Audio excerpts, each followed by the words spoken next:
नमस्कार साथियों, स्वागत है आपका सूर्य नगरी एकेडमी के इस डिजिटल और ऑनलाइन प्लेटफॉर्म पर। जैसा कि आपको विदित है, हमने रीट L1 के लिए जो गणित की कक्षा आरंभ की थी और उनमें काफ़ी कुछ पोर्शन कवर कर लिया है। अब हम गत वर्षों में आए हुए प्रश्न पत्रों को हल करें और उनमें आज हमारा जो प्रश्न पत्र है वो 2017 का। तो बिना टाइम जाए किए शुरू करते हैं आज की हमारी क्लास। सबसे पहला प्रश्न है, यदि 12 पेनों का क्रय मूल्य 16 पेनों के विक्रय मूल्य के बराबर है तो लाभ या हानि क्या हुई है उसका हमें निकालना है प्रतिशत। तो प्रश्न में दिया है, देखो 12 पेनों का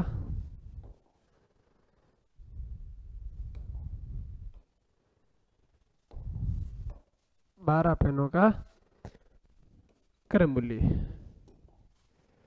तो 12 पेनों का क्रय मूल्य यानी कि 12 गुणा क्रय मूल्य। एक पेन का क्रय मूल्य तो एक क्रय मूल्य और 12 पेनों का तो 12 गुणा क्रय मूल्य। वो किसके बराबर है? 16 पेनों के विक्रय मूल्य यानी कि 16 गुणा विक्रय मूल्य। ठीक है, तो अब आप कहोगे ये है क्रय मूल्य, ये है विक्रय मूल्य, पहले इनको एक तरफ ले आओ और संख्या को एक तरफ भेज दो।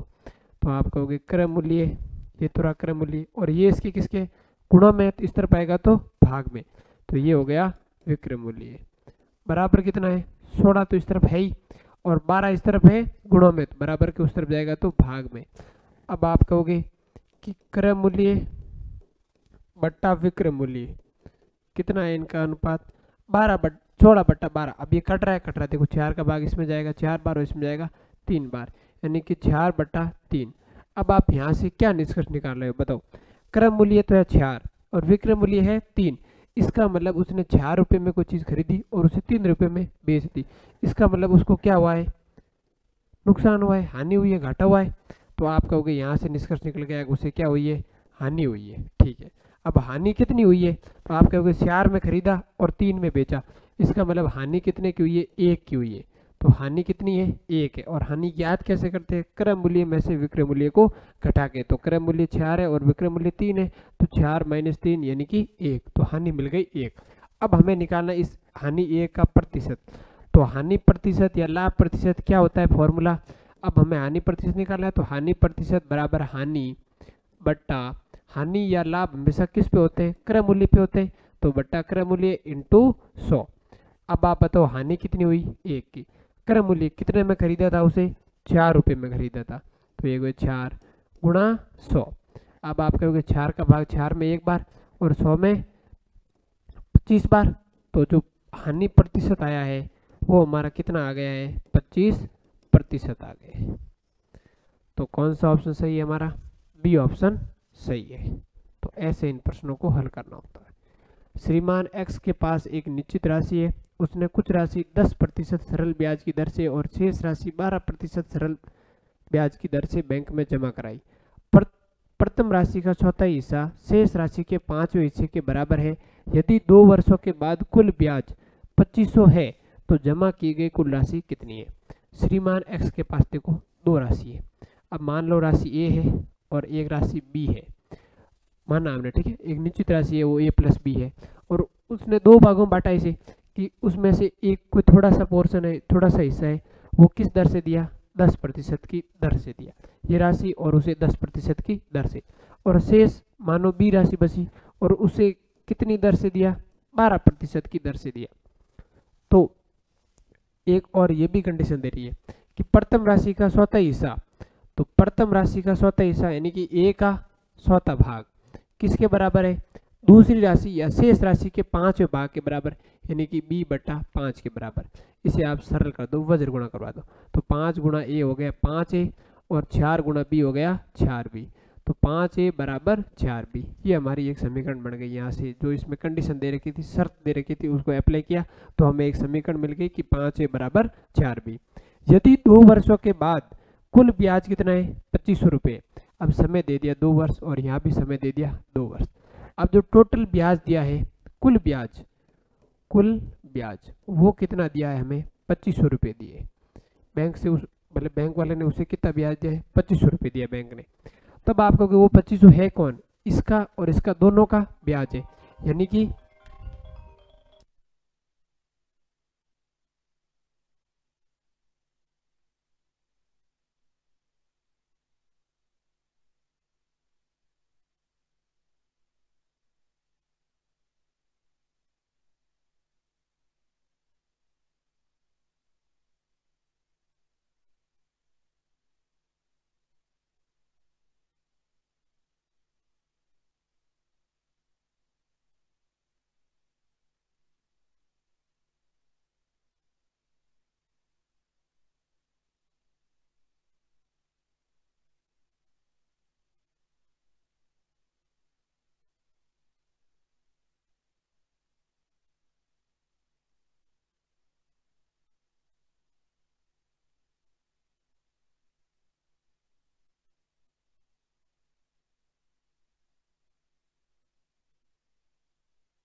और डिस्टर्बेंस हो गई, कोई बात नहीं।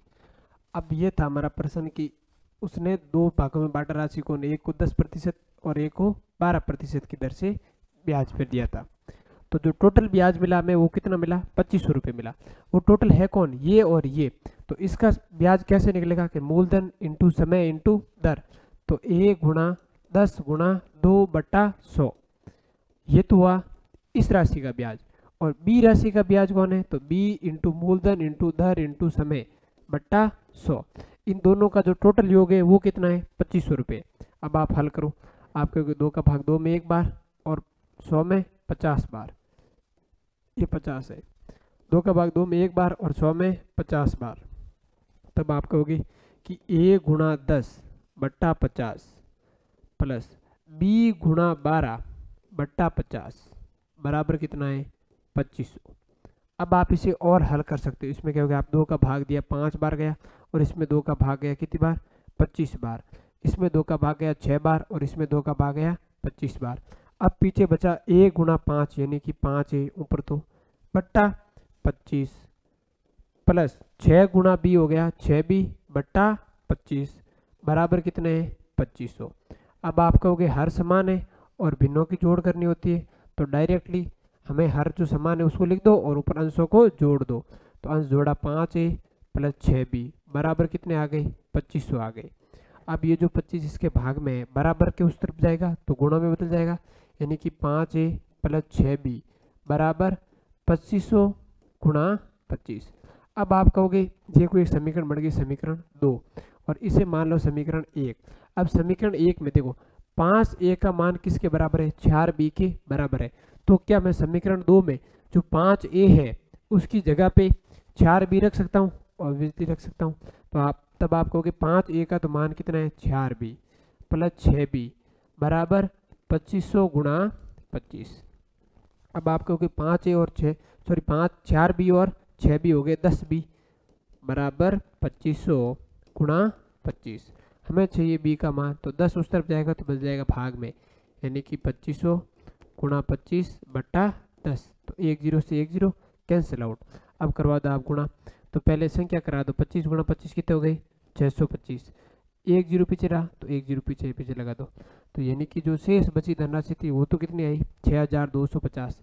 ये तो है B, ये वाली। अब हमें चाहिए A, तो A कहाँ से याद करोगे, आप चाहो तो इस B का मान इसमें रख लो, वहाँ से आपको A मिल जाएगा, और आप चाहो तो इस B का मान इसमें रख लो, यहाँ से आपको क्या मिल जाएगा, A मिल जाएगा। जैसे ये सरल है, इसमें रखना आसान होगा। तो 5A बराबर 4 गुणा B का मान कितना है, 6250। अब हमें चाहिए A का मान, तो 5 इस तरफ आएगा तो भाग में बदल जाएगा, तो बदलो, ये गया 5 आ गए भाग में। अब 5 का भाग 5 में 1 बार और 625 में 5 का भाग जाएगा 125 और 0 में 0 बार। तब आप कहोगे 4 गुणा 1250।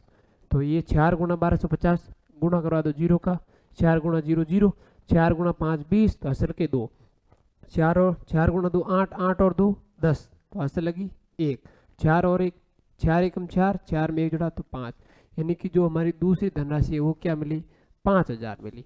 अब हमें पूछा है कुल धनराशि, तो उसने जो टोटल धनराशि थी उसे दो भागों में बांटा था, A और B।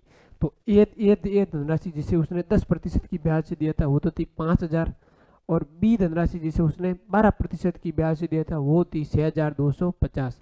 हमें कुल सही है, यानी कि A प्लस B सही है। कुल कौन है, A प्लस B, यानी कि 5000 प्लस 6250, तो टोटल हो गए 11250, जो कि हमारा कौन सा ऑप्शन है, C ऑप्शन हमारा क्या है, राइट है। ऐसे इन प्रश्नों को हल करना होता है। पानी और शर्करा के 3 लीटर के मिश्रण में 40% शर्करा है। अब ये देखो मिश्रण है, एक तो है मिश्रण और एक है शर्करा का प्रतिशत, शर्करा प्रतिशत। आप कहोगे मिश्रण है वो 3 लीटर का है, ठीक है, तो उसमें शर्करा का कितना प्रतिशत है, 40% है। यदि 1 लीटर पानी इस मिश्रण में और मिला दिया जाए, 3 तो पहले थे, 1 और मिला दिया तो कितने लीटर हो गए, टोटल 4 लीटर हो गए। अब हमें पूछा है कि नए मिश्रण में शर्करा का प्रतिशत क्या है, तो हमें पता नहीं, नए मिश्रण में शर्करा का प्रतिशत X% है। तो अब होगा क्या, अगर आप पानी ज़्यादा मिलाओगे तो शर्करा का प्रतिशत घट जाएगा, पानी की मात्रा जो मिश्रण में लीटर मात्रा कम करोगे तो प्रतिशत बढ़ेगा और बढ़ाओगे तो प्रतिशत घटेगा। तो कैसा अनुपात है? प्रतिलोम अनुपात है। तो लगाओ प्रतिलोमानुपातिक नियम। प्रतिलोमानुपातिक नियम क्या कहता है हमारा प्रतिलोमानुपातिक नियम? कि पहले का तो एज इट इज अनुपात ले लो और दूसरे का उल्टा कर दो, यानी कि x/40 होना तो 40/x है। अगर समानुपाती होता तो 40/x आ जाता। प्रतिलोमानुपातिक है तो इस वजह से हमने कर लिया x/40। अब आप कहोगे इसमें हमें तो चाहिए x का मान, तो ये इसके किस में? भाग में। तो इस तरफ आएगा तो गुणा में। तो आप कहोगे 3/4 गुणा 40 बराबर x। 4 का भाग 4 में 1 बार और 40 में 10 बार, तो मिला x बराबर 3 गुणा 10, यानी कि x का मान कितना आ गया? 30। तो 30% है। x क्या है? प्रतिशत में, तो मान भी किस में आएगा? प्रतिशत में आएगा। तो कौन सा ऑप्शन राइट है हमारा? बी ऑप्शन राइट है। अगला देखो कि दिए गए समांतर चतुर्भुज ABCD में x और y के मान बराबर है। अब समांतर चतुर्भुज है तो समांतर चतुर्भुज में क्या होता है? आमने सामने की भुजाएं बराबर होती है और इसमें जो सम्मुख कोण होते हैं ना वो आपस में बराबर होते हैं। ये कोण और ये कोण बराबर, और ये कोण और ये कोण आपस में क्या होते हैं? बराबर होते हैं। तब आप कहोगे कि समांतर चतुर्भुज के सम्मुख कोण बराबर होते हैं या विपरीत कोण है वो क्या होते हैं? बराबर होते हैं। तो अब आप कहोगे कि 2x + 5y किसके बराबर है? इसके सामने बड़ा कोण, वो कौन है? 150 डिग्री के बराबर है। दूसरा 4x + y वो किसके बराबर है? उसके सामने बड़ा कोण कौन है? 75, तो 75 डिग्री के बराबर है। अब ये दो समीकरण है, इनको हल करना है। दो सरल वाली रेखिक समीकरण है, इनको हल करने के लिए अलग अलग विधियां है। ग्राफी विधि है और प्रतिस्थापन विधि है, विलोपन विधि है, वज्र गुणन विधि है। तो इनमें जो सबसे आसान विधि है वो हमारी है विलोपन विधि। इसमें हम क्या करते हैं? किसी एक चर राशि का मान क्या करते हैं? समान करते हैं। तो यहाँ आप कहोगे चर राशि x है, x का मान 2 है और यहाँ x का मान क्या है? 4 है। अब 2 को 4 में बदलना आसान है। आप कहोगे ये जो समीकरण 1 है इसको आप करवा दो 2 से गुणा, तो जो x का गुणांक है वो समान हो जाएगा। जैसे मैं यहाँ लिख रहा हूँ कि समीकरण 1 को 2 से गुणा करवाने पर तो करवा दो गुणा, दोनों तरफ होगा 2 से गुणा, यानी कि 2x + 5y का गुणा करवाना 2 के साथ और 150 का गुणा भी होगा 2 के साथ। 2 से 2 कैंसिल आउट हो जाएंगे। अगर कैंसिल आउट करना है तो फिर हमने गुणा करवाया क्यों है? हमें तो हर मतलब जो x है उसके गुणांक को समान बनाना है, इसलिए हमने करवाया गुणा। तो 2 गुणा 2 हो गए 4x + 2 गुणा 5 हो गए 10y बराबर कितने हो गए? 300। ये हमारी बन गई समीकरण नंबर 3। अब आप कहोगे कि इसमें ये देखो x का गुणांक कौन है? 4 और यहाँ भी x का गुणांक कौन है? 4। तो अब आप चाहो तो समीकरण 2 में से 3 को घटा दो या फिर 3 में से 2 को घटा दो। आप x का जो गुणांक है वो समान नहीं करके y का भी समान कर सकते थे। यहाँ देखो y का गुणांक 5 है और यहाँ y का गुणांक 1 है, तो आप ऐसा यहाँ जो समीकरण 1 को 2 से गुणा करवाए उसकी बजाय आप समीकरण 1 को करवाए 2 से गुणा, तो समीकरण 2 को आप 5 से गुणा करवाते तो यह 5 हो जाते और ये 5 हुई। तो किसी भी सर राशि का गुणांक आप समान करके हल कर सकते हो। तब मैंने x का गुणांक समान किया तो मुझे एक तीसरा समीकरण मिला। अब मैं क्या कर रहा हूँ कि समीकरण 3 में से समीकरण 2 को घटा रहा हूँ। अब कैसे घटाते समीकरण को? कि इस वाले भाग में से इस वाला घटेगा और इस वाले में से इस वाला, बराबर के इस तरफ वाला इस तरफ में से और उस तरफ वाला उस तरफ में से। तब आप कहोगे कि समीकरण 3 में बराबर के इस तरफ तो भाग है 4x + 10y और उसमें से घटाना है समीकरण 2 में इस तरफ वाला भाग, और वो कौन है? 4x + y बराबर कितना है? बराबर के उस तरफ तो है 300 समीकरण 3 में, और समीकरण 2 में कितने है? 75। अब आप करो इसको हल। आप कहोगे 4x + 10y, अब माइनस का गुणा इस +4x के साथ तो -4x और माइनस का गुणा +y के साथ तो -y बराबर 300 में से गए 75, पीछे कितने बचे? 225। अब आप कहोगे 4x प्लस की 4x माइनस की कैंसिल आउट, 9y में से 1y गया पीछे 10y में से 1y गया पीछे कितने बचे? 9y बराबर कितने? 225। हमें चाहिए y का मान, तो 225 में दे दो आप किसका भाग? 9 का। 9 इसके गुणों में तो उस तरफ जाएगा तो भाग में, तो दो 2 में जाएगा नहीं तो 22 में 9 का भाग 2 बार गया 18। फिर 22 में से गए 18, पीछे बचे 4, तो 45, 45 में 5 बार, यानी कि जो y का मान है वो कितना आ गया, 25 आ गया। तो y का मान 25 का है। देखो ये होता है, पहला होता है x का और दूसरा होता है y का मान, है ना। यहाँ लिखा नहीं, बल्कि यहाँ ऐसे लिखना चाहिए x और y के मान, x और y के मान क्रमशः बराबर है या क्रमशः है, ऐसा लिखना था, है ना। और वैसे वहाँ लिखा हुआ था ये x का मान ये, y का मान ये, मैंने इसको शॉर्ट करके टाइप करवाया ना। तो x का मान ये और y का मान ये। देखो y का मान 25 का है इनमें, आप कहोगे एक ही ऑप्शन है और बी ऑप्शन है, इसमें y का मान 25 है, तो आप डायरेक्टली बी ऑप्शन राइट कर सकते थे। बाकी किसी में भी y का मान 25 नहीं है। और हल करना चाहते हो तो आगे भी हल कर सकते हो। ये जो y का मान आपने 25 निकला है, वो साउ तो इसमें रखो, साउ इसमें रखो, जिसमें रखो।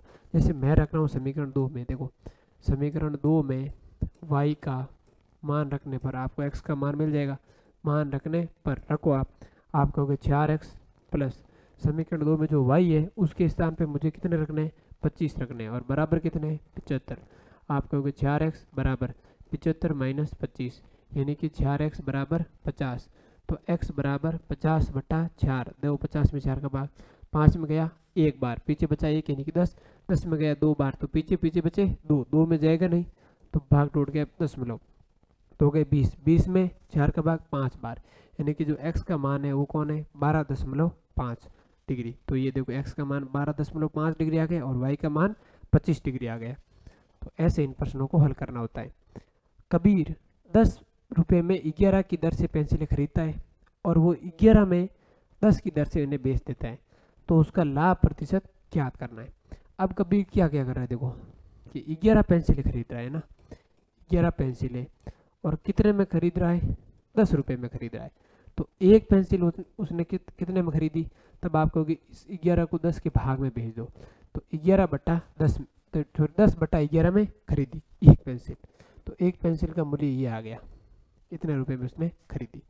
अब वही, तो ये तो उसका है क्रय मूल्य, एक पेंसिल का क्या आ गया, क्रय मूल्य आ गया। अब दूसरी बार वो कह रहा है कि 11 रुपये में बेच रहा है और 10 की दर से, यानी कि 10 पेंसिलों को कितने में बेच रहा है, वो 11 रुपये में बेच रहा है। अब हमें चाहिए एक पेंसिल, तो एक पेंसिल का जो मूल्य ज्ञात करना है वो होगा 11 बटा 10, तो ये उसका क्या आएगा, विक्रय मूल्य आ गया।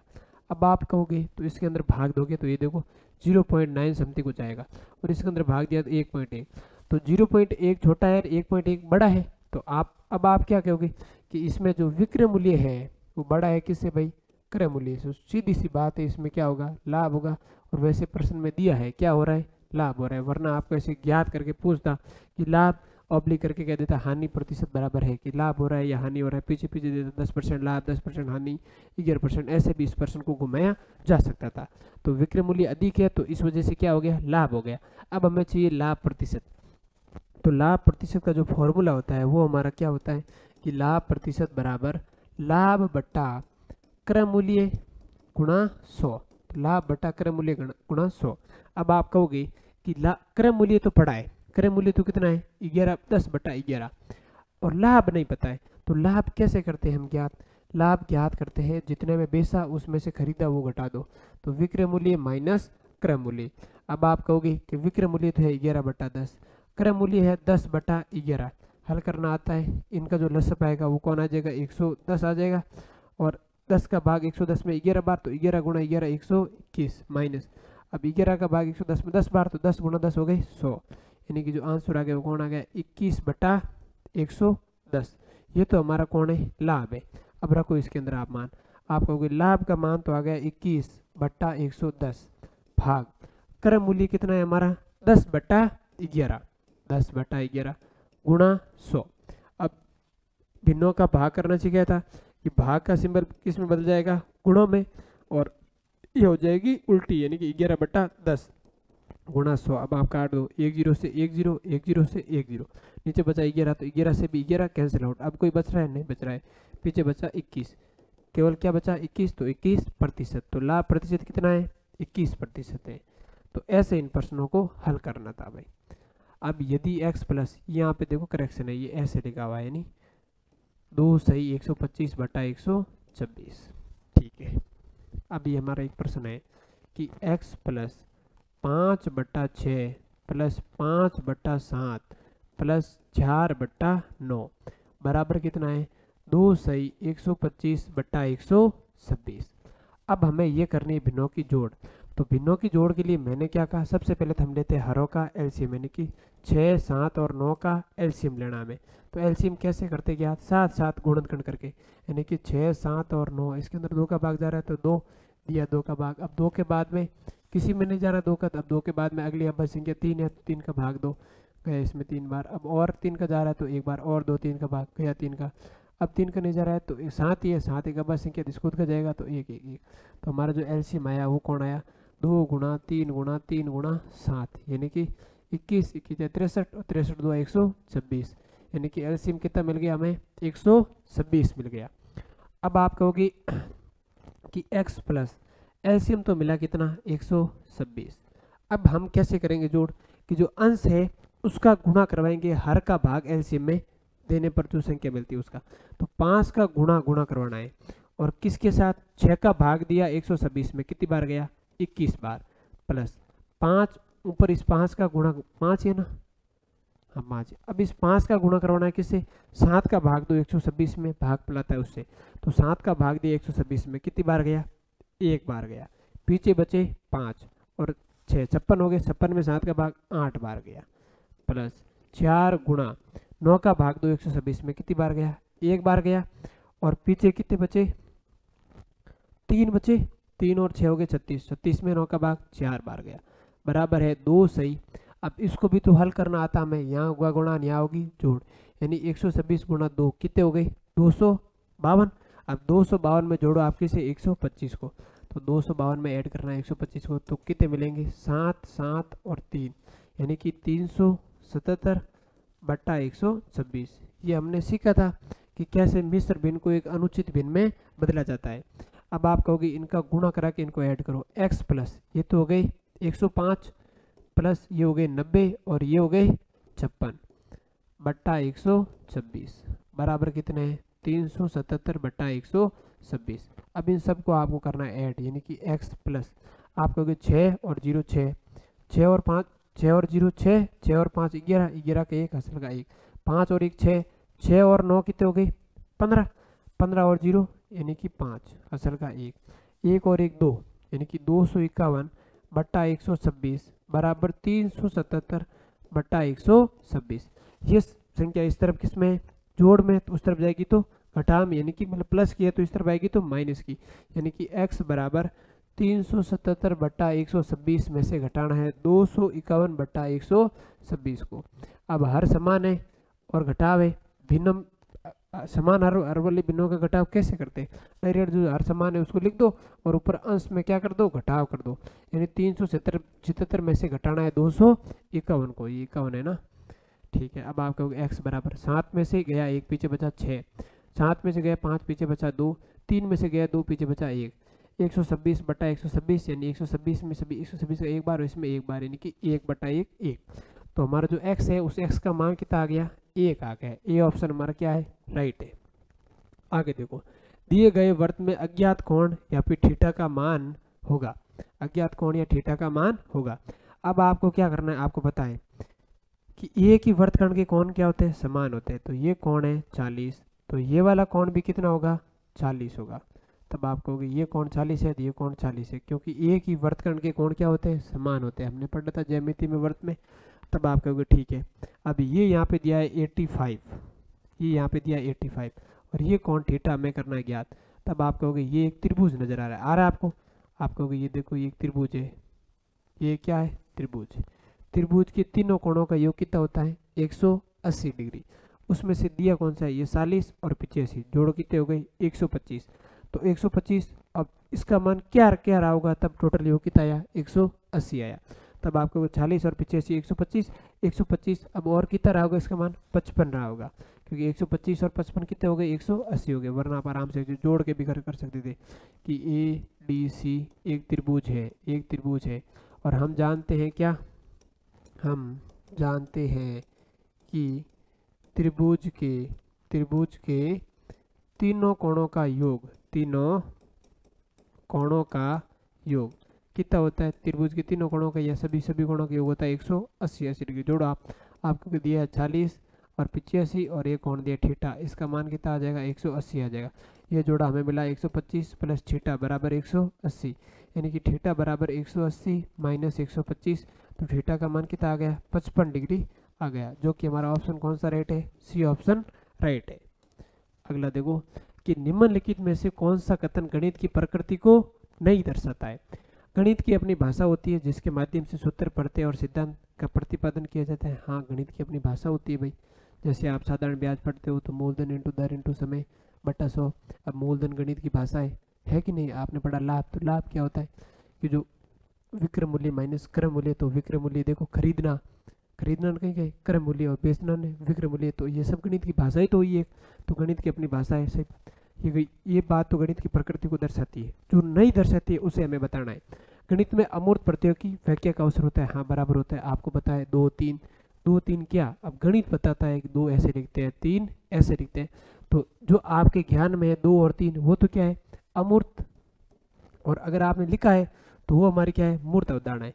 तो ऐसा कह सकते हैं हमें कि जो संख्या होती है ना, जो आपके ज्ञान में होती है वो संख्याक तो होती है अमूर्त, और जो संख्यांक होता है मतलब संख्यांक मतलब संख्या का अंक संख्यांक, वो हमारे क्या होता है मूर्त अवधारणा होता है। तो अमूर्त को मूर्त में व्यक्त कर रही है गणित, तो ये भी बात सही है। ये बात गणित की प्रकृति को दर्शाती है। और गणित सामान्यकरण का क्षेत्र संकुचित होता है। संकुचित कहाँ होता है, व्यापक होता है भाई। ये कह रहा है बहुत छोटा होता है सामान्यकरण का क्षेत्र, छोटा नहीं होता है, बहुत बड़ा होता है, व्यापक होता है। तो ये हमारा ऑप्शन क्या है जो गणित की प्रकृति को नहीं दर्शा रहा है। और संख्या स्थान मापन आदि गणित का क्या है आधार है। व्यापक ही तो है, आप कुछ भी करो भले जोड़ बाकी गुणा भाग करते जाओ, अंत होगी क्या, कभी कभी नहीं होगा। बहुत बड़ा क्षेत्र है, यानी कि व्यापक क्षेत्र है, संकुचित नहीं है। आगे देखो कि गणित की उन्नति तथा वृद्धि देश की संपत्ति से संबंधित है। कथन गणित के कौन से मूल्य को प्रदर्शित कर रहा है। अब देश की उन्नति के बारे में बात कर रहा है। देश मतलब कोई समाज या कुछ भी, तो ये सामाजिक मूल्य, सीधी सी बात। आप देश को समाज से कनेक्ट कर सकते हो, जहाँ समान विचारधारा के लोग रहते हैं, वही तो होता है एक देश समाज। तो ये गणित का क्या है सामाजिक मूल्य है। और वैसे नेपोलियन ने कहा भी था कि गणित की उन्नति में ही देश की उन्नति। आपने पढ़ा होगा विभिन्न वैज्ञानिकों के गणित के बारे में तर्क और उनकी परिभाषा है। तो वहाँ नेपोलियन ने कहा था कि गणित की प्रकृति ही क्या है देश की प्रकृति है। तो वो किसको इंगित कर रहा था, गणित के सामाजिक मूल्य को इंगित कर रहा था। आगे देखो, एक ऐसी योजना जो ये जानने का प्रयास करती है कि विद्यार्थी कितना समझे और इस आधार पर यह तय किया जा सके कि प्रत्येक की व्यक्तिगत अथवा वर्ग की आवश्यकता के अनुसार भविष्य का शिक्षण तय हो सके, कहलाता है। कहने का मतलब है जो बालक की कमजोरी के क्षेत्र को पता करे। बालक कमजोर है तो कहाँ है, तो कमजोरी के क्षेत्र का पता लगाने के लिए कौन सा परीक्षण होता है, हमारा निदानात्मक आकलन या परीक्षण होता है। और पहले हम निदान करेंगे, पता करेंगे भाई बालक कहाँ कमजोर है, और उस कमजोरी के क्षेत्र का पता लगाने के बाद उसका जो उपचार करेंगे ना, वही हमारा क्या होता है उपचारात्मक शिक्षण होता है। तो उपचारात्मक शिक्षण का आधार कौन होता है, निदानात्मक शिक्षण होता है। तो निदानात्मक आकलन क्या होता है, बालक के कमजोरी के क्षेत्र का पता लगाता है, और निदान के आधार पर ही भविष्य का शिक्षण क्या होता है तय होता है। तो यही बात यहाँ लिखी है, किसके आधार पर भविष्य का शिक्षण तय होता है, तो निदानात्मक आकलन या निदानात्मक परीक्षण। तो सी ऑप्शन हमारा क्या हो जाएगा राइट हो जाएगा। योगात्मक तो वो होता है जो आप मतलब पूरे साल आपने क्या किया, जो हमारी वार्षिक परीक्षा होती है फिर वो जो रिजल्ट बनता है वो हमारा क्या है योगात्मक। सूचनात्मक अलग है परीक्षण, ये भी नहीं है। तो कौन सा राइट है हमारा निदानात्मक परीक्षण या आकलन सही है। निम्नलिखित में से कौन सा अनौपचारिक आकलन की विशेषता नहीं है। दो प्रकार के होते हैं भाई, एक तो होता है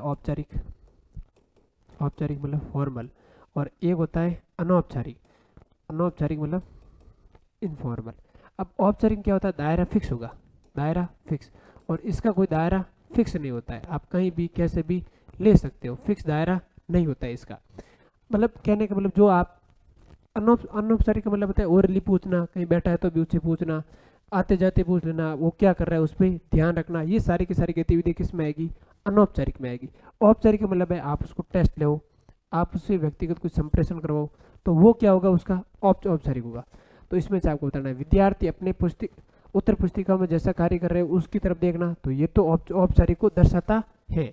औपचारिक है ये, सॉरी अनौपचारिक है, औपचारिक को कहाँ दर्शाता है अनौपचारिक है ना, अनौपचारिक फिक्स दायरा नहीं है। और विद्यार्थी जब अन्य विद्यार्थियों को समझाने अथवा चर्चा में व्यस्त हो तो उन्हें सुनना, ये भी अनौपचारिक है।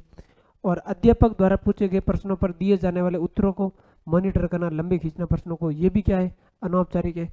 और विद्यार्थियों की उत्तर पुस्तिकाओं को जांच कर अंक प्रदान करना, ये हमारा औपचारिक है। ये हमारा क्या है, औपचारिक है। तो पूछा क्या है, अनौपचारिक नहीं है वो, तो अनौपचारिक नहीं है मतलब कौन कौन सा है, औपचारिक है वो। तो डी ऑप्शन हमारा क्या हो जाएगा, सही हो जाएगा। ये औपचारिक, सॉरी ये अनौपचारिक, ये भी अनौपचारिक, ये अनौपचारिक, ये है औपचारिक। तो अनौपचारिक नहीं है तो ये वाला अनौपचारिक नहीं है, और ये है कौन फिर, ये औपचारिक है। फिर अगला है, सभी अध्यापकों को शुद्ध गणितीय शब्दावली के उपयोग हेतु प्रोत्साहित किया जाता है और विद्यार्थियों के मध्य शुद्ध शब्दावली उपयोग हेतु बढ़ावा देती है और इस शब्दावली को जाना जाता है। तो गणित में भाषा, गणित में शिक्षण में मूल्य, और गणित शिक्षण में सहसंबंध, और गणित शिक्षण में उपकरण, ये होती है गणित की भाषा भाई। अब काफी बार हमारा क्या होता है, हम ऐसे गलत ही बोलते हैं, जैसे आपको कहें 5 और 5 का क्या होता है, घन होता है, क्यूब होता है, वो होता है 125। और काफी बार 125 का जो घनमूल होता है वो हमारा क्या होता है, 5 होता है। तो जो अब प्रोनाउंसिएशन गलत करते हैं हम कभी कभार, क्या क्या क्या हम क्या करते हैं, हम कहते हैं 125 का क्यूब है 5, जबकि 125 का क्यूब रूट होता है 5, और 5 का क्यूब है 125। तो इस भाषा को बोलने में हम क्या करते हैं, गलती करते हैं। तो ये गणित की एक विशिष्ट भाषा हुई कि नहीं हुई। तो शुद्ध भाषा बोलेंगे तो किसे प्रदर्शित करेगी, शुद्ध शब्दावली किसको प्रदर्शित करती है, गणित की भाषा को प्रदर्शित करती है। आगे देखो, नीचे दिए गए कथनों में से कौन सा कथन गणित की विशेषता को सही नहीं दर्शाता है। तो जो सही नहीं दर्शाएगा वो हमारा आंसर राइट होगा ना। तो गणित विचारों का तार्किक विज्ञान है, सही है, लॉजिकली साइंस है। और गणित मनुष्य के मस्तिष्क में तर्क करने की आदत को बनाने का मार्ग है, ये भी तर्क करने की आदत विकसित करता है गणित। आगे, गणित अमूर्त विज्ञान नहीं है, नहीं, गणित अमूर्त विज्ञान है, ये बात हमारी क्या है, गलत है, जो गणित की प्रकृति को नहीं दर्शाती है। और गणित में संख्या और स्थान के विज्ञान के रूप में परिभाषित किया गया है, ये भी किया गया है, सही सही बात है भाई। तो अमूर्त विज्ञान है गणित। और विद्यार्थियों द्वारा गणितीय समस्याओं के हल करने के दौरान की जाने वाली गलतियों की प्रकृति और विशेषताओं को जानने की प्रक्रिया को कहा जाता है। गलतियों की प्रकृति और विशेषताओं को जानना हल करते समय ना, तो विद्यार्थियों द्वारा गणितीय समस्याओं को हल करने के दौरान की जाने वाली गलतियों की प्रकृति और विशेषताओं को जानने की प्रक्रिया को कहा जाता है।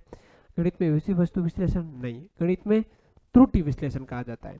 तो इसके माध्यम से हम गणित में त्रुटि विश्लेषण करेंगे, मतलब वो कहाँ गलती कर रहा है उसको अलग अलग भागों में बांट के देखेंगे, फिर उसे उसके सुधार के लिए उसे उसी टाइप के 2-4 प्रश्न और देंगे, और जिससे उसका ये त्रुटि है वो क्या हो जाएगी, दूर हो जाएगी।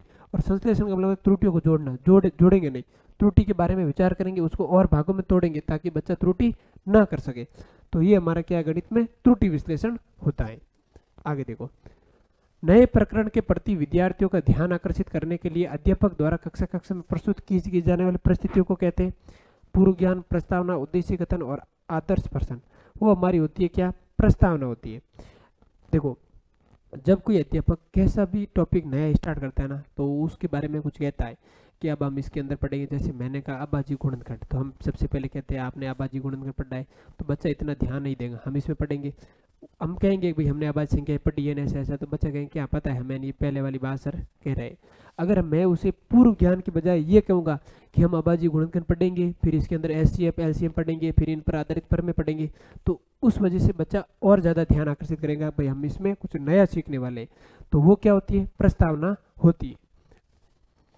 आगे देखो, निम्नलिखित में से कौन सा कथन गणित के पाठ्यक्रम निर्माण को अच्छी तरह से नहीं दर्शाता है। गणित का पाठ्यक्रम होता है ना, हमेशा वो 3 चीजों पर निर्भर करता है। देखो, पाठ्यक्रम गणित का विद्यार्थी केंद्रित भी होता है और शिक्षक केंद्रित भी होता है, और दोनों पर भी केंद्रित होता है, विद्यार्थी प्लस शिक्षक, विद्यार्थी प्लस शिक्षक। तो ये होता है गणित का पाठ्यक्रम। अब इसमें से देखो कि गणित का पाठ्यक्रम विद्यार्थी केंद्रित होना चाहिए, बात सही है।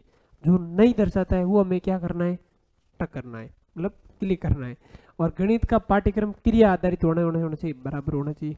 और गणित का पाठ्यक्रम मनोवैज्ञानिक और तार्किक ढंग से व्यवस्थित होना चाहिए, बिल्कुल होना चाहिए भाई, मनोवैज्ञानिक और तार्किक, जिसमें लॉजिकली सोच सकता है वो।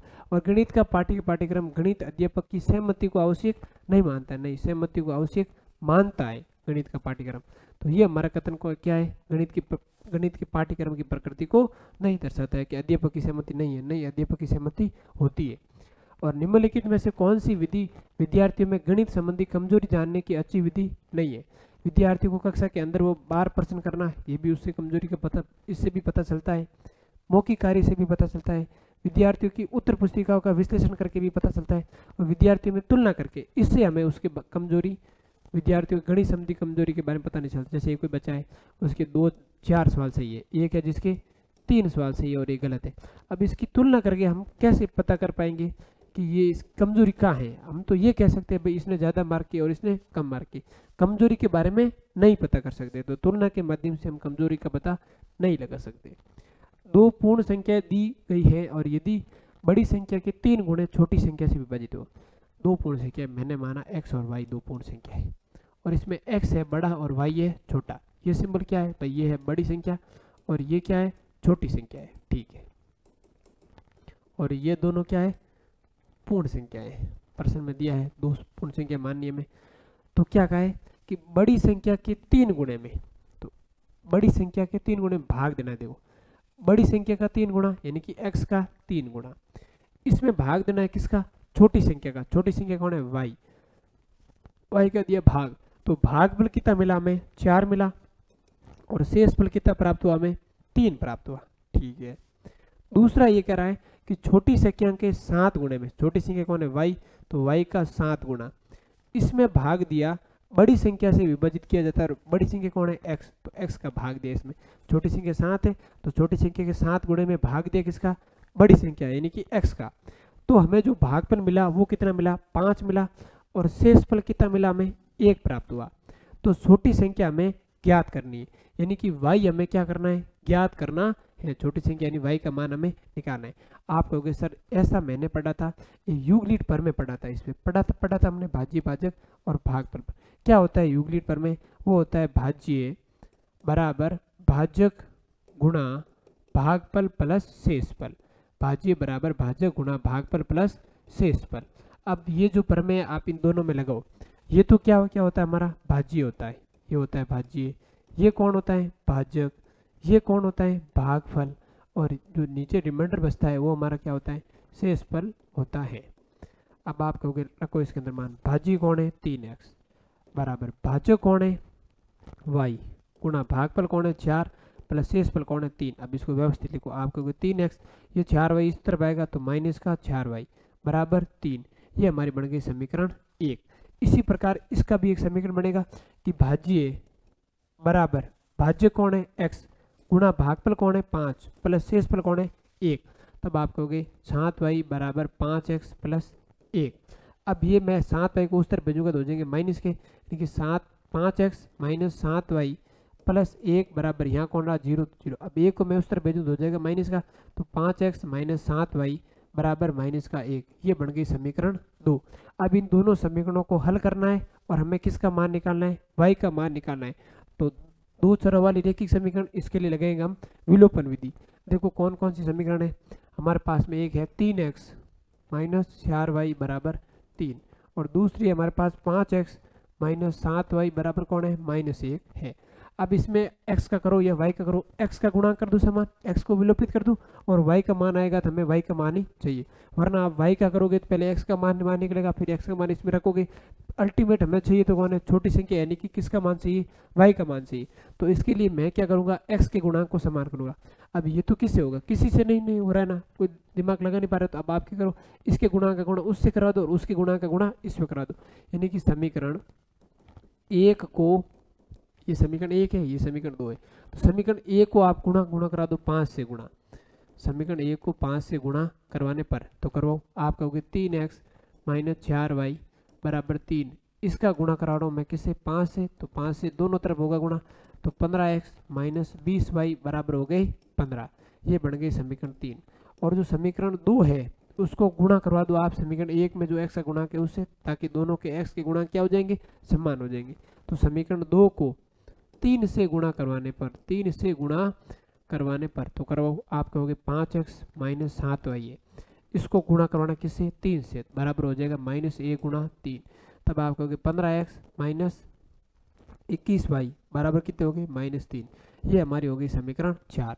अब हमें क्या करना है? 15x को घटाना है, तब आप क्या करोगे, समीकरण 3 में से समीकरण 4 को घटा दो, या फिर 4 में से 3 को घटा दो, किस में से किसी को घटा दो। तब आप कहोगे मैं ऐसा करूं कि जो समीकरण 3 है उसमें से घटा दो समीकरण 4 को। कैसे घटाते हैं, तो इस वाले पोर्शन में से इस वाला पोर्शन, यानी कि 15x माइनस 20y में से घटाना है 15x माइनस 21y, और बराबर के उस तरफ 15 में से घटेगा कौन, -1 घटेगा, सॉरी -3 घटेगा ना, ये -3 है तो -3 घटेगा। तब आप कहोगे 15x माइनस 20y, माइनस का गुणा तो -15x और माइनस का गुणा तो +21y, बराबर कितने हो गए, माइनस गुणा माइनस प्लस, तो 15 + 3 कितने हो गए, 18 हो गए। अब आप कहोगे 15x है तो 15x गया, माइनस के 20y और प्लस के 21y, तो पीछे पीछे बचा प्लस का y, बराबर कितने हैं, 18। तो जो छोटी पूर्ण संख्या है वो हमारी कौन है, 18 है, और बी ऑप्शन हमारा क्या है, राइट है। ऐसे इन प्रश्नों को हल करना होता है। संख्या इसमें 7, 6 और 9 के स्थानीय मानों का योग बराबर है। सबसे पहले 7 का स्थानीय मान, कौन है 7 का स्थानीय मान, 7। 7 के बाद जितने जीरो है, जितनी संख्या है उतने क्या लगा, तो आप जीरो लगा, 3, 4, 5, 6, 6 संख्या है तो 6 जीरो, 1, 2, 3, 4, 5, 6, ये 7 का स्थानीय मान है। 6 का स्थानीय मान ये 6, 6 के बाद में जितनी संख्या है उतने जीरो लगा, 1, 2, 3, 4, तो 4 जीरो लगाना, तो 1, 2, 3, 4, तो ये 6 का स्थानीय मान ये आ गया। फिर अगला है 9 का स्थानीय मान, 9 पहले स्थान पे, 9 के बाद कोई संख्या है ही नहीं तो जीरो लगाना, 9 का 9। अब इनका पूछा क्या है, योग, तो कर दो योग, 9 का 9 ही, 0 का 0, 0 का 0, 0 का 0, 6 का 6, 0 का 0 और 7 का 7, यानी कि चित्र ये क्या है, देखो 7 0 6 3 0 और 9, 7 0 6 3 0 9, सी ऑप्शन हमारा क्या है, राइट है। आगे देखो, यदि निम्न भिन्नों को छोटी से बड़ी भिन्न की ओर व्यवस्थित किया जाए, यानी छोटी से बड़ी कौन सा क्रम हो गया, आरोही क्रम में व्यवस्थित करें, तो कौन सी भिन्न मध्य में आएगी, जो 20 में आएगी, उसके बारे में हमें बताना है। सबसे पहले तो आपको भिन्न दिए 1/3 और 31% और 3/10 और 0.313 और 0.909 में भाग देना है 3 को। सबसे पहले तो इन सबको दशमलव में बदलो, 1 के अंदर दिया 3 का भाग, तो कितनी बार जाएगा भाई, जाएगा नहीं 1 में, तो लगाया दशमलव तो हो गए 10, 10 के अंदर 3 का भाग, तो 10 के अंदर 3 का भाग जाएगा, कितनी बार जाएगा, 3 बार जाएगा, तो 9, पीछे बचा 1, फिर 9, 3, ऐसे ही चलता ही जाएगा ना, तो 0.333। अब 31% है, यानी कि 31/100 है, कॉमा 3/10 है, यानी कि 0.3 है, और 0.313 और 0. अब इसके अंदर 3 का भाग 3 बार, 0 में 0 बार और 3 9 में 3 बार। अब आप इसे और सरल करो, आपको 0.333, अब 0.20 है तो 2 अंकों के बाद में पॉइंट, यानी कि 0.31 और 0.3 और ये एच टी 0.313 और 0.303। अब 3 अंक है, तो सबसे पहले 3 अंक बढ़ाओ, तो इसके बाद दशमलव लगा दिया और आपने एक कोई संख्या लिख दी, फिर कितने जीरो लगाओ कोई फर्क नहीं पड़ता है। जैसे कोई संख्या एक के आगे कितने जीरो लगाओ कोई फर्क नहीं पड़ेगा, लेकिन अगर एक के पीछे जीरो लगाओगे तो फर्क पड़ेगा, और अगर एक के पीछे दशमलव लगाएगा, आपने लगा दी जीरो, तो कोई फर्क नहीं पड़ेगा। दशमलव लगाने के बाद आप कितने जीरो लगाओ कोई फर्क नहीं पड़ता, तो लगा दिए फर्क, ये भी बढ़ा दिया हमने 3 जी संख्या। अब देखो दशमलव को भूल जाओ, आप बताओ 333, 310, 300, 313 और 303, तो सबसे छोटी कौन है, आप कहोगे ये 300 वाली, तो 300 के सापेक्ष चलो, ये इसका मान है, ये इसका मान है, ये इसका मान है, ये इसका और ये इसका, तो 300 सबसे छोटी है, तो सबसे छोटी आप कहोगे 3/10 है। फिर 300 के बाद में बड़ा कौन है, 303, यानी कि ये वाली 0.909/3। फिर 303 से बड़ा कौन है, 310, यानी ये वाली 31%। फिर 310 से बड़ा कौन है, 313, 313 के सापेक्ष ये वाली 0.133। फिर ये जो लास्ट बचा है 0.333, यानी कि 1/3। अब हमने व्यवस्थित कर दिया किस क्रम में, छोटी से बड़ी के क्रम में, तो छोटी से बड़ी के क्रम में कहा था, तो कौन सी भिन्न मध्य में आएगी, बताओ 20 में कौन आ रही, ये देखो एक, तो ये एक है पीछे से, ये एक, ये भी गया, तो बीच में कौन सी भिन्न है, ये आई 31%, तो सी ऑप्शन हमारा क्या हो जाएगा, राइट हो जाएगी। इन्हें छोटी से बड़ी के क्रम में जमाने पर जो मध्य की भिन्न आएगी वो कौन आएगी, 31% आएगी। तो एक्स और वाई के मान बराबर है, तो ऐसे सवालों को हल करना होता है बाई ऑप्शन, ऑप्शन ए के लिए ऐसे आपको चेक करना है, ऑप्शन ए से। ए में क्या है कि जो एक्स का मान है वो है 9 और वाई का मान है वो क्या है 3, रखो इसके अंदर, आप कहोगे 9 7 6 और 9 फिर 6 और क्या रखना है मान इसको घटाना है तो हमें जो मिलेगा वो मिलेगा 3 और 7। अब क्या कहा है, x लिखा है यहाँ, y लिखा है तो y का मान रखना 3, यहाँ भी y तो 3, यहाँ भी y तो 3, यहाँ x है तो कितना लिखना है, और ये ऑप्शन के अकॉर्डिंग 9, और यहाँ भी लिखना 9। अब आप घटाओ क्या है, सही है। 9 में 6 में से तो 9 जाएगा नहीं, तो एक उधार ले, ये हो गया 6 और ये हो गया 16, 16 में से 9 गया 7, ये तो सही है। 6 में से गया 3, 3, 9 में से गया 6, 3, ठीक है। लेकिन 9 में से 9, 9 या ये 3 नहीं आएगा, यहाँ कौन आएगा, 0 आएगा। तो ये ऑप्शन तो हमारा क्या हो गया, गलत हो गया। तो इसी प्रकार हमको चेक करना है option B. Option B, option B में क्या है, x का मान है 3 और y का मान है 9। रखो आप कहोगे 9 और x का मान 3, x का मान 3 6, y का मान 9 तो 9 6 9 माइनस, अब यहाँ कौन होता है x, और ये तो 3 था ही। अब यहाँ y यानी कि y कौन है 9 9, और ये 7 यहाँ दिया हुआ था, तो क्या है, सही है। ये तो 6 में से तो 9 जाएंगे नहीं, तो उधार लिया, ये हो गए 8। अब 16 में से गए 9, पीछे बचा सांस रही है। 8 में से 9 जाएंगे नहीं, तो एक इसे उधार लिया, हो गए 18, 18 में से गए 9, 9 रहा, सही है। 2 में से 6 जाएंगे नहीं, तो इससे लिया एक उधार 8, ये हो गए 12, 12 में से गए 6, पीछे बचे 9, नहीं ये गलत है, 12 में से 6 जाएगा, पीछे कौन बचेगा, 6 बचेगा। तो बी ऑप्शन हमारा क्या हो गया, गलत हो गया। अब हम चेक करते हैं ऑप्शन सी। ऑप्शन सी, तो ऑप्शन सी में क्या है, x का मान है 5 और y का मान है 8। रखो इसके अंदर, आप कहोगे 9, x का मान कितना है 5, 7 6, x का मान 5, y 6 और y का मान 8 और 9। अब इनको घटाना है तो जो आंसर आएगा वो 3, y है 8, y है 8 और 7। क्या ये सही है, देखो 9 में से 6 में से 9 जाएंगे नहीं, तो इसीलिए उधार, तो ये हो गए 6 और ये हो गए 16, 16 में से गया 9, पीछे बचा 7, सही है। अब 6 में से 8 जाएगा नहीं, तो इसीलिए उधार, तो ये हो गए 4 और ये हो गए 16, 16 में से गया 8, पीछे बचा 8। अब 4 में से 6 जाएंगे नहीं, तो इसीलिए उधार, तो ये हो गए 8 और ये हो गए 14, 14 में से गए 6, पीछे बचे 8, सही है। 8 में से गया 5, पीछे बचा 3, तो ये बिल्कुल सही है। तो कौन सा ऑप्शन राइट है हमारा, सी ऑप्शन राइट है। ऐसे इन प्रश्नों को बाई ऑप्शन हल करना होता है। श्रीमान एक्स के पास 55,600 रुपये है, उसने इसे एक योजना में निवेश किया और उसके धन का 8 गुना प्राप्त किया। पहले तो उसके पास थे कितने, 55,600 रुपये, और जब उसने योजना में निवेश किया तो अब उसके पास कितने रुपये हो गए, आप कहोगे 55,600 का 8 गुना, तो करवा दो आप गुना, करो गुना, 0 का 0, 0 का 0, 8 संग 48, असल के 4, और 40 और 4 44, तो असल के 4, और 40 और 4 44, तो 44 के 44, यानी कि 4,44,800 रुपये उसके पास अब आ गए इन्वेस्ट करने के बाद, 8 गुना हो गए। अब उसमें से इसने एक संस्था को दान कर दिए। अब दान के बाद संस्था को कर दिए दान, तो दान के बाद उसके पास कितने बचे, तो जो 4,44,800 रुपये थे, उसमें से उसने दान किया 57,986। इतने दान किए, मतलब इतने कम हो गए, तो करो इसको घटाओ, 0 में से 6 जाएगा नहीं, तो इससे इसके पास गया, इसके पास उधार नहीं, इससे लिया, तो ये हो गए 7। इस तरह 10, 10 में से आगे भेजना, तो ये हो गए 10 की जगह पे 9, और ये हो गए 10, 10 में से गए 6, पीछे बचा 4, 9 में से गया 8, पीछे बचा 1, 7 में से 9 जाएगा नहीं, तो इससे उधार लिए हो गए 17, 17 में से 9 गया, पीछे बचा 8। अब 3 में से 7 जाएगा नहीं, उधार लिए हो गए 3, और 17 में से गया 7, पीछे कितने बचे 6। अब 3 में से 5 जाएगा नहीं, उधार लिया 1, और पीछे बच गए 8, और ये बचा 3, यानी कि 3,86,814 रुपये अब उसके पास बच गया। अब इसने और इसका क्या क्या निवेश किया, तो उसे केवल इसका क्या मिला, 1/3 भाग ही मिला। 1/3 मतलब इससे इसको गुणा करवाना, किससे, 1/3 से गुणा करवाना, यानी 3 का भाग देना है। इसके अंदर 1 का गुणा होगा, गुणा कराना आता है अंश का अंश से, और हर का हर में 1 ही है तो 3 ही रहेगा, और अंश को इससे 1 से गुणा कराओगे तो कोई फर्क नहीं पड़ेगा।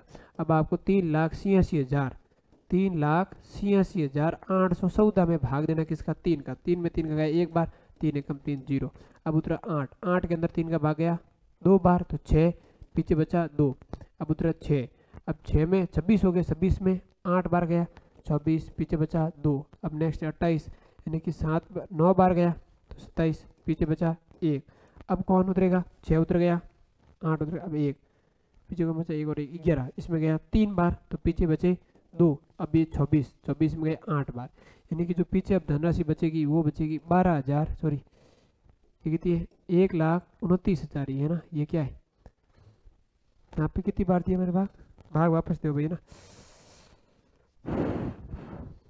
कोई बात नहीं, हो जाता है।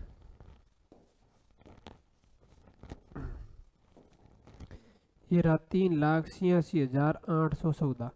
क्या है सही घटाव किया हमने, पहले तो ये चेक कर लो आप यहाँ से 6 में से गए सही क्या होगा ना। अब इसके अंदर भाग देना है 3,86,814 के अंदर किसका भाग देना है 3 का। 3 का भाग गया एक बार, 3 एकम 3, पीछे बचा 0। अब 8 के अंदर 3 का भाग 2 बार तो 6, 3 दूनी 6, 8 में से गए 6, पीछे बचा 2। अब 8 उतर गए, अब उतरेंगे 6 हो गए 26। 26 के अंदर 3 का भाग 8 बार तो 26, पीछे बचे 2। अब उतरेंगे 8, कितनी बार गया 9 बार तो हो गए 27, पीछे बचा 1। अब 1 में जाएगा नहीं तो 1 और उतर गया 11, 11 के अंदर 3 बार यानी कि 9, तो पीछे बचे 2। अब उतर गए 4 तो कितनी बार गया 8 बार गया, यानी कि 1,28,938। तो 1,28,938 कौन सा ऑप्शन राइट है हमारा, ए ऑप्शन राइट है। ऐसे इन प्रश्नों को हल करना होता है। यदि एक समबाहुभुज की भुजाएं 9 है तो प्रत्येक का 22 कोण।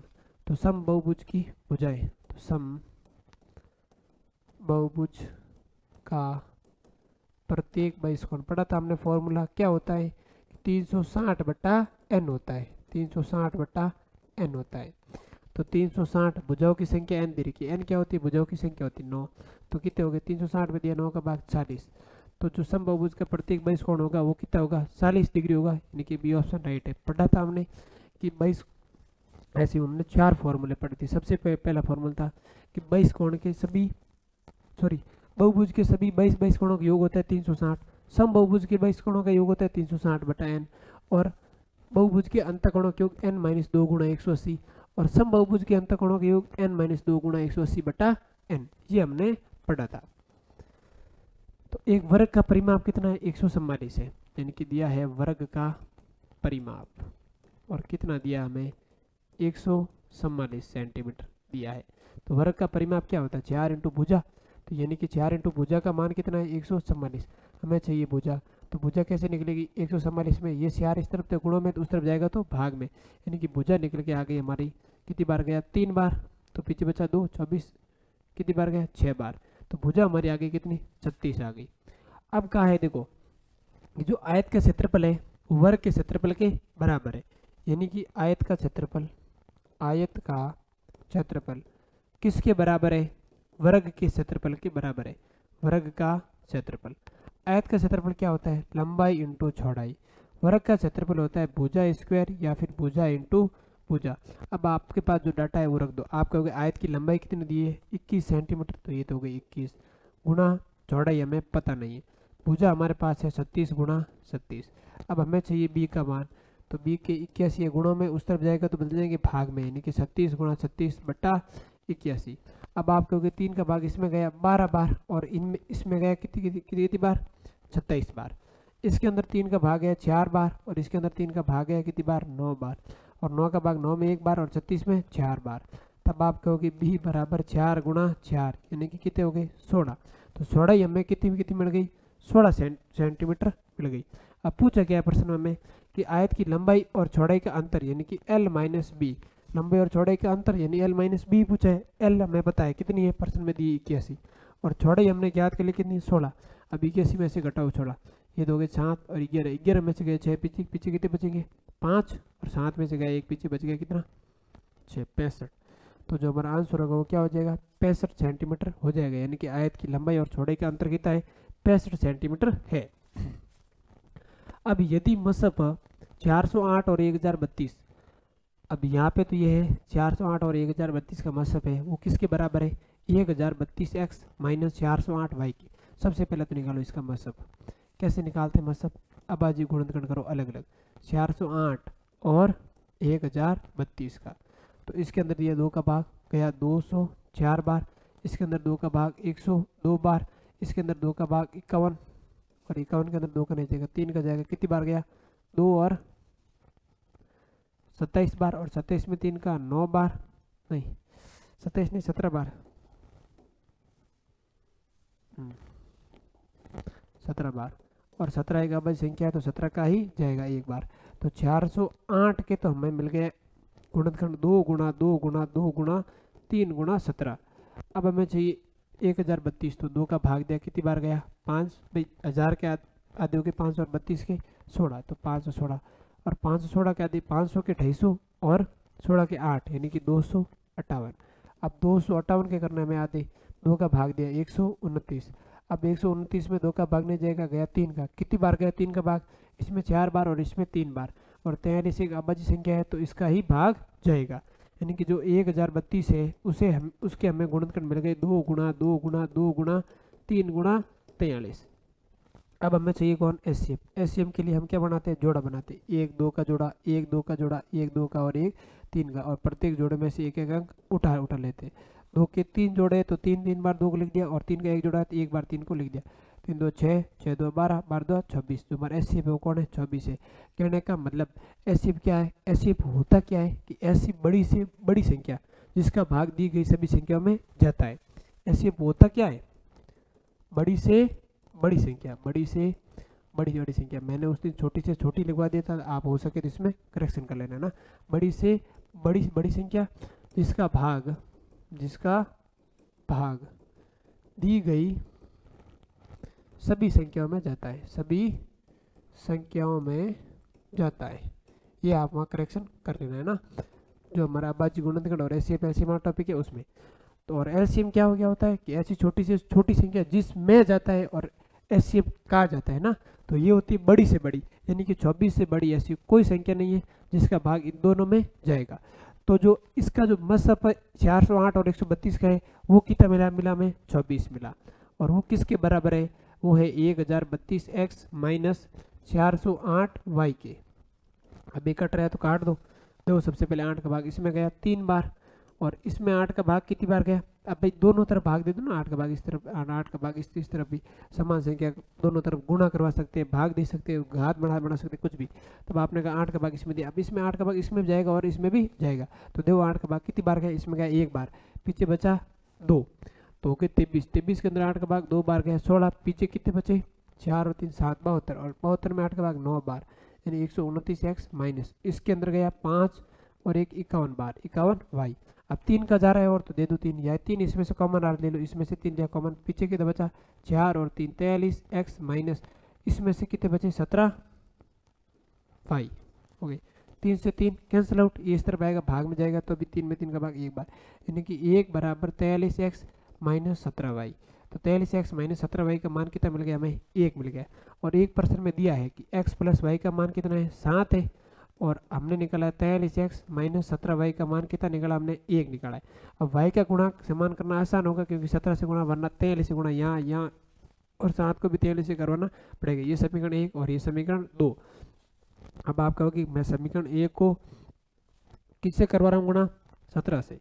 17 से गुणा करवाने पर, तो करवा दो। आप कहोगे 17x प्लस 17y बराबर हो गए 17 गुणा 7 यानी 49, असल के लगी 4, तो 7 गुणा 7 एकम 7, 7 और 4 119, तो ये मिल गया हमें 119, और ये समीकरण हो गई 3। 119 है ना, 17 गुणा 7 119, देख लो एक बार, 4 और 7 एकम 7, 7 और 4 कितने हो गए? 119 हो गए, सही है। अब ये हमारा समीकरण 3 है, तो समीकरण 3 और समीकरण 2 को करना हल। देखो अगर मैं इसको जोड़ूं तो ये प्लस के 17 नहीं माइनस के 17, 17 गायब हो जाएगा, तो यानी कि समीकरण 2 प्लस समीकरण 3 इन दोनों को जोड़ना है। तो आप जोड़ो, तो आप कहोगे 43x minus 17y plus 17x plus 17y बराबर कितने हैं? 119 प्लस 1। अब आप कहोगे 17x प्लस के 17x, सॉरी क्या हुआ? 17y प्लस के और 17y माइनस के गायब, कैंसिल आउट हो जाएंगे। 43x प्लस 17x, तो 43 और 17 कितने हो गई? 60, देखो 60 ही है ना, 43x और 7 जोड़ा 50 और एक 60x, 60x बराबर कितने? 119 प्लस 1 यानी 120, यानी कि x बराबर 120 बट्टा 60, तो x का मान हमें कितना मिल गया? 2 मिल गया, ठीक है। और प्रश्न में दिया हुआ था कि x प्लस वाई बराबर क्या है? 7 है, तो x का मान इसमें रखो 2 प्लस वाई बराबर कितना है? 7, तो y बराबर कितना मिल गया हमें? 7 माइनस 2 यानी y का मान मिल गया 5। अब हमें प्रश्न में x और y का मान नहीं पूछा है, हमें पूछा है x माइनस y का मान पूछा है, तो x माइनस करो y, x का मान कितना है? 2, घटाओ उसमें से y का मान 5, तो पीछे कितने बचेंगे? -3, तो जो कि हमारा ऑप्शन कौन सा है? बी ऑप्शन हमारा क्या है? राइट है। तो ऐसे इन प्रश्नों को हल करना होता है कि 6, 105 और 135 छात्रों वाले 3 विषय क्रमशः विज्ञान, अंग्रेजी और गणित की एक परीक्षा का आयोजन किया जा रहा है। प्रत्येक कमरे में बैठने की क्षमता समान है और प्रत्येक कमरे में केवल एक ही विषय के छात्र हैं। तो आवश्यक कमरों की न्यूनतम संख्या, तो हमारी जो न्यूनतम संख्या होगी वो हमारी क्या होगी, एचसीएफ होगी। मतलब ऐसी ज़्यादा से ज़्यादा संख्या होगी जिसका भाग इन तीनों में जाएगा। मतलब ऐसी बड़ी से बड़ी संख्या निकल के आएगी या ऐसी बड़ी से बड़ी कमरों की संख्या निकल के आएगी जिसका भाग इन सब में जाएगा। तो आप कहोगे कि मुझे 60 और न्यूनतम कमरों की संख्या होगी ना, वो होगी 135। इन तीनों का एचसीएफ होगा, वही हमारी क्या होगी, न्यूनतम कमरों की संख्या। न्यूनतम कमरों की संख्या। अब आप कर दो इसको। एचसीएफ कैसे निकालते हैं, अलग अलग गुणनखंड करके। तो 60 का गुणन करो 30 15। अब तो ये करना आता है आपको। 3 का जाएगा 5, 5 का जाएगा एक बार, स्पीड से कर दूं। और 105 में 2 का नहीं जाएगा, सीधा गया 3 का। कितनी बार गया, 3 बार।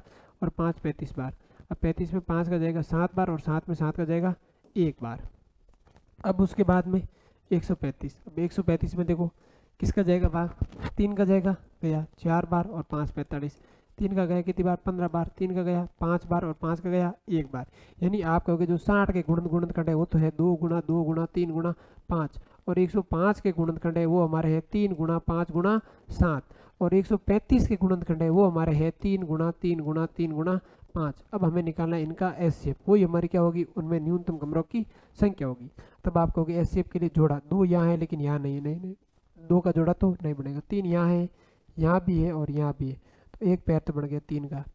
5 यही है, यहाँ भी है और यहाँ भी है, तो एक पैर बन गया 5 का। तो 7 यहाँ है लेकिन यहाँ नहीं है। 3 और यहाँ है लेकिन यहाँ ऊपर नीचे कहीं नहीं है। तो प्रत्येक जोड़े में से एक एक अंक उठाना है। 3 के जोड़े में से एक 3 उठा लिया और 5 के जोड़े में से एक 5 उठा लिया। यानी कि एचसीएफ कितना मिल गया हमें, 15 मिल गया। तो जो न्यूनतम कमरों की संख्या होगी वो कितनी होगी, 15 ही होगी। तो 15 कौन सा ऑप्शन है, ए ऑप्शन है। ऐसे इन प्रश्नों को हमें क्या करना होता है, हल करना होता है। दिए गए चित्र में एबीसी में एपी कोण बीएसी का समद्विभाजक है। एपी क्या है, समद्विभाजक रेखा है, ठीक है। और AQ BC पर लंब है, AQ BC पर लंब है। और मैंने कहा था एक समद्विभाजक रेखा और एक लंब रेखा होती है। तब आपको क्या करना है, बड़े में से छोटा कोण घटाना है या फिर कोण B माइनस कोण C। बड़ा कोण है कोण B, छोटा कोण कोण C और उसमें भाग देना है 2 का। तो आपको ये जो 20 वाला कोण है, कोण QAP क्यों, या फिर इसको कोण आप PAQ क्यों, ए को बीच में रखना, बात क्या होती है, एक ही होती है। तो B का मान है 75 माइनस C का मान है 35/2। तो पीछे कितने बच गए हमारे, 40 में 2 का भाग यानी कि 20 डिग्री। तो 20 डिग्री कौन सा ऑप्शन है, ए ऑप्शन हमारा क्या हो जाएगा, राइट हो जाएगा। और ये प्रश्न वैसे वहाँ भी कराया हुआ है। दिए गए त्रिभुज में कोण बीएसी में OB और OC क्रमशः इसके समद्विभाजक है। इसके और इसकी क्या है, समद्विभाजक। ये वाला कोण ये बराबर है और ये वाला बराबर है। कहाँ मिल रहा है, ओ पर मिल रहा है। मतलब ओ इसका क्या है, अंत केंद्र है। ओ क्या है, अंत केंद्र है। और जब ओ अंत केंद्र होता है और आपको कोण BOC का पूछे तो कोण BOC आप कैसे निकालते हो कि 90 प्लस कोण A/2। पढ़ा था आपको, बाई अर्धक होगा तो 90 माइनस कोण A/2। एक बाई और एक आंतरिक होगा तो कोण A/2। तब आप कहोगे 90 तो है ही, प्लस कोण A का मान कितना 40/2। तब आप कहोगे 90 प्लस 40/2 यानी कि 20। तो 90 और 20 हो गए 110। तो जो कोण BOC होगा वो हमारा क्या होगा, 110 डिग्री होगा। यानी कि बी ऑप्शन हमारा क्या है, राइट है। आगे देखो, चतुर्भुज ABCD की भुजाएं BA और DC को आकृति अनुसार बढ़ाया जाता है, निम्न में से कौन सा संबंध है। अब आप बताओ, ये कोण Y है, ये कोण X A है। तो एक रेखा के एक तरफ बने कोणों का योग 180। इसका मतलब इसका मान कितना है, 180 माइनस A। जोड़ो कितना मिला है, 180 मिला है। तब ये कितना होगा, 180 माइनस B भी होगा, क्योंकि एक रेखा के एक ही तरफ बड़े कोणों का योग कितना होता है, 180 होता है। तो 180 में से B को घटाऊंगा तो पीछे बचा वो कोण मिल जाएगा। और A ये है तो 180 में से A को घटाऊंगा तो पीछे ये अंदर वाला कोण मिल जाएगा, क्योंकि एक रेखा के एक ही तरफ बने कोणों का योग कितना होता है, 180 डिग्री होता है। अब हमें चतुर्भुज के मिल गए चारों कोण। तो चतुर्भुज के अंतःकोणों का योग होता है 360 डिग्री। चतुर्भुज के सभी, चतुर्भुज के हो, बहुभुज के हो, बहुभुज में यही पढ़ा था मैं कि कैसा भी बहुभुज हो उसके सभी अंतःकोणों का योग कितना होगा, 360 डिग्री होगा। तो चतुर्भुज के सभी अंतःकोणों का योग, और वो हमारा कितना होता है, 360 डिग्री होता है। अब सभी अंतःकोणों को जोड़ो, आप कहोगे y plus 180 minus A plus x plus 180 minus B। पहला कोण, दूसरा, तीसरा, चौथा, इन सब का योग है वो क्या है, 360 है। अब आप कहोगे y, पहले इन सबको 5 लिया इन सबको, तो y minus A plus x minus B plus 180 और 180 360 बराबर कितने हैं 360। आप 360 प्लस के उस तरफ जाएंगे तो माइनस थे वाई माइनस ए प्लस एक्स माइनस बी बराबर 360 माइनस 360। ये 360 इस तरफ वाले और ये इस तरफ गए तो गए माइनस के 360 में से 360 गए पीछे बचा 0 यानी कि वाई माइनस ए प्लस एक्स माइनस बी बराबर 0। अब ये दोनों इस तरफ माइनस के तो उस तरफ जाएंगे तो प्लस के यानी कि वाई प्लस एक्स बराबर ए प्लस बी। ये उस तरफ गया प्लस का और बी इस तरफ गया तो प्लस का। और इसे आप व्यवस्थित लिख सकते हैं जैसे कि एक्स प्लस वाई बराबर ए प्लस बी। क्रम विनिमय होता है योग, क्रम बदलने पर कोई फर्क नहीं पड़ता है यानी कि एक्स प्लस वाई बराबर ए प्लस बी। कौन सा ऑप्शन राइट है हमारा, ये ऑप्शन राइट है। एक छात्र ने अंक 90 की बजाय त्रुटि से 108 अंकित कर लिए तो त्रुटि के कारण कक्षा के औसत अंक 1/5 बढ़ गए तो कक्षा में कुल विद्यार्थी संख्या देखो जब वो 98 अंकित कर रहे हैं और जब वो कितने अंकित कर रहा है 108 अंकित कर रहा है। अब मेरे को बताओ वो 98 अंकित कर रहा है उस स्थिति में बताओ आपका कोई प्रेक्षण है, पता नहीं, बहुत सारे 98 उसमें शामिल है बट्टा टोटल कितने छात्र हैं पता नहीं n छात्र है। तब उनका औसत है x हमने माना, हमें पता नहीं x माना भाई जो हमने माना देखो n कौन है छात्रों की संख्या और x हमने माना है कि जब आपने 98 भार जोड़ा 98 अंक जोड़ा तो उस समय जो औसत आया वो कौन है x आया। तब आप कहोगे सर x1 प्लस x2 यहाँ बहुत सारे प्रेक्षण है उसमें एक प्रेक्षण शामिल है 98 तो बराबर n गुणा x। तो ये इन सभी का मुझे क्या मिल गया है, योग मिल गया, इन सभी प्रेक्षणों का योग। और वैसे मैंने बताया था अगर आपको योग याद करना होता है तब आपको औसत को उसकी संख्या से करवाना होता है गुणा। अब आपने जब अंकित किया 108 तो इसमें प्रेक्षण थे x1 x2 और 108 कहीं शामिल था और टोटल ये भी तो n थे और इसका औसत कितना है ये बढ़ गया यानी कि x प्लस 1/5 हो गया। तब आप कहोगे x1 plus x2 plus dot 108 वो बराबर क्या है n का गुणा होगा इन दोनों के साथ n गुणा x प्लस 1 यानी इसको व्यवस्थित करो आप nx प्लस n गुणा 5। तब आप कहोगे x1 plus x2 plus dot 108 और इसका मान कितना मिल गया हमें nx प्लस n/5। अब आप कहोगे कि मैं समीकरण 1 में से घटा रहा हूँ किसे, समीकरण 2 को, समीकरण 1 में से घटा रहा हूँ किसको, समीकरण 2 को। ये समीकरण 1 है और ये समीकरण 2 है। अब आप कहोगे सर समीकरण 1 माइनस समीकरण 2 तो समीकरण 1 में से 2 को घटाओगे मतलब ये वाला भाग है आपके पास x1 x2 डॉट 98 इस पूरे वाले भाग में से घटा रहे हो आप किसे x1 x2 डॉट 108 को तो बराबर कितना मिलेगा हमें, इसमें से भी घटाओगे nx में से घटेगा कौन nx प्लस n/5। अब आप कहोगे कि यहाँ जो सारे के सारे प्रेक्षण थे ये वाले और उतने के उतने यही थे और वो तो सब समान थे तो ये सब प्लस के और ये सब माइनस के गुणा हो जाएंगे माइनस के, ये तो आपस में कट जाएंगे। तो यहाँ पे एक ही बचा 98 और यहाँ पे बचा 108 बराबर nx माइनस n गुणा x माइनस के गुणा nx और ये हो जाएगा माइनस के n/5 तो nx से nx कैंसिल आउट और 98 में से जाएगा 108 पीछे बचेंगे माइनस के 10 तो बराबर कितने हो जाएंगे माइनस n/5 तो माइनस से माइनस तो कैंसिल आउट। तब आप कहोगे 10 बराबर n/5। अब 5 का गुणा 5 इस तरफ भाग में इस तरफ आएगा तो गुणा में हो जाएगा तो 10 गुणा 5 बराबर क्या हो गए n हो गए। तो जो हमारा n का मान है वो कितना आ गया 50 आ गया यानी कि जो छात्रों की संख्या है हम यही माना था n छात्रों की संख्या रो में कितनी मिल गई 50 मिल गई। और डायरेक्टली करना चाहो तो यही है।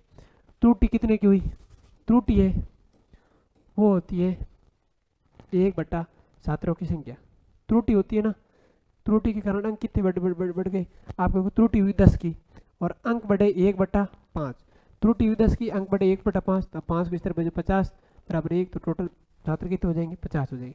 जितना हमारा बड़ा है औसत उसको बराबर कर दो किसकी, त्रुटि की, कि जो त्रुटि हुई 10 की वो किसके बराबर है 1/5 के बराबर है तो 5 को इस तरह 50 तो छात्रों की संख्या कितनी मिल जाएगी हमें डायरेक्ट 50 मिल जाएगी यानी कि जो हमारा सी ऑप्शन है हमारा क्या है राइट है।